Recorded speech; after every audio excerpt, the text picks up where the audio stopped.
Hey everybody, and welcome to the First Bookshelf Tuesday. I thought about how I want to do this a little bit more, and I've decided I don't want to have the videos longer than 5 minutes. So I don't know how many books I can cover in that time, and so we have to experiment a little bit. And I already noticed that I have to stand on a little box now so that you can see me, so maybe the look of the videos change next week already. Also, I wanted to show you my whole bookshelves in one shot, but my camera doesn't do that. So here's a picture of my two big bookshelves. And because they were so full and I don't like double stacking, I evacuated some of the finished series into the smaller bookshelf. So today we want to start with the A's, and I have more A's in the smaller bookshelf, a finished series that we won't get to today, so I'll probably talk about that next Tuesday. And at the top of my bookshelf there are the A's, and also a little trophy that I got when I was younger and much more sporty, but it's broken, so I'll take it out of the way so that I can show you my books. We start off with the first Law Trilogy by Abercrombie. The first book, I don't really remember the blade itself. It's very long, as you can see. It's a great world, but it took me 200 pages to get into the story, and after that I was like, okay, I like the characters. The perspective always shifts and you get different narrators and different parts of the story. There's a lot going on in this book. Before They Are Hanged is the second book of the trilogy. It is much better than the first book and more captivating. I really loved it. I have read it this year, so there is a full review up.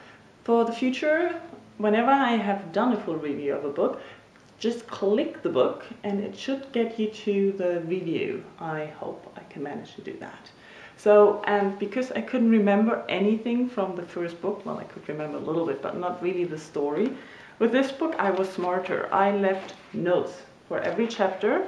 I wrote down shortly and briefly what happened and who narrated it. The third book is Waiting Outside.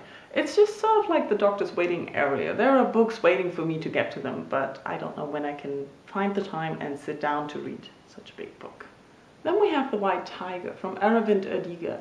This is a really amazing book. It's well written, the story is captivating and fascinating, and the narrator is really amazing. He tells a story of growing up in a small village in India in a really low and unimportant caste, and he manages to escape that life and become a very wealthy and important entrepreneur. And the story is really interesting, and it paints a realistic and not so happy and bright life of India. It really shows you the lowdown they have. Now we come to my Mitch Albom books. I don't know if I've mentioned this before, but he's one of my favorite writers. I really love his style of writing. It's just so simple. You always have the feeling that a friend is telling you a story.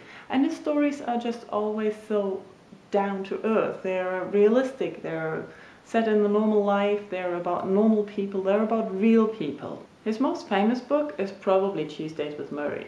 This book tells the story of his old college professor just before he dies, and how they met and how much time they spent together. And in his last months, Mitch Albom always goes there on Tuesdays and they talk about life and everything in general. So it's a little bit of a philosophy course, or a little bit how to live and how to look at life in a happy way. Because even though Murray is dying, he is happy and he's got so much to give. The first book I read of Mitch Albom is The 5 People You Meet in Heaven. I really liked the design of the book, and his book covers always look similar. And the title was really interesting, so I just bought it. And it's like 5 short stories of one person who died and who's meeting 5 people in heaven. It's really interesting. And then we have For One More Day. This is actually the only book I ever bought in a Starbucks, and it's a hardback. And I just saw it lying around there. It was just out and I couldn't resist buying it. I was on my way to a wedding of a friend, and I'm glad I bought this book on the way and read it before I got there, because instead of a wedding I had to say goodbye to her. And this book is just about that. It's about spending one more day with a loved one that you've lost and that you will never see again. So this book, the son meets his mother again, who's been dead for quite a while, and they get to talk again and he gets some closure. And at that time, I was so glad that I read this book, and I was prepared for what's going to happen, and I could say goodbye to my friend. And then we have a Little Faith. This is his last book as far as I know, and it is amazing as all the others as well. It tells the story of 2 religious men, one priest and one rabbi. Mitch Albom is asked by his rabbi to hold his eulogy, and so he starts to meet up with him on a regular basis to get to know him and to know more about his life and his beliefs. At the same time, he encounters a Christian priest who's a little bit different than the normal priest you would think. And he tells a story as well, and he builds up friendship to this Christian priest. So this book actually tells you a lot about belief and a lot about being open-minded and everything. So this is the end of the first Bookshelf Tuesday. Let me know what you thought of it, and if you have any recommendations, I would love to hear them as well. So thank you all for watching, and I'll see you again next Tuesday. Bye.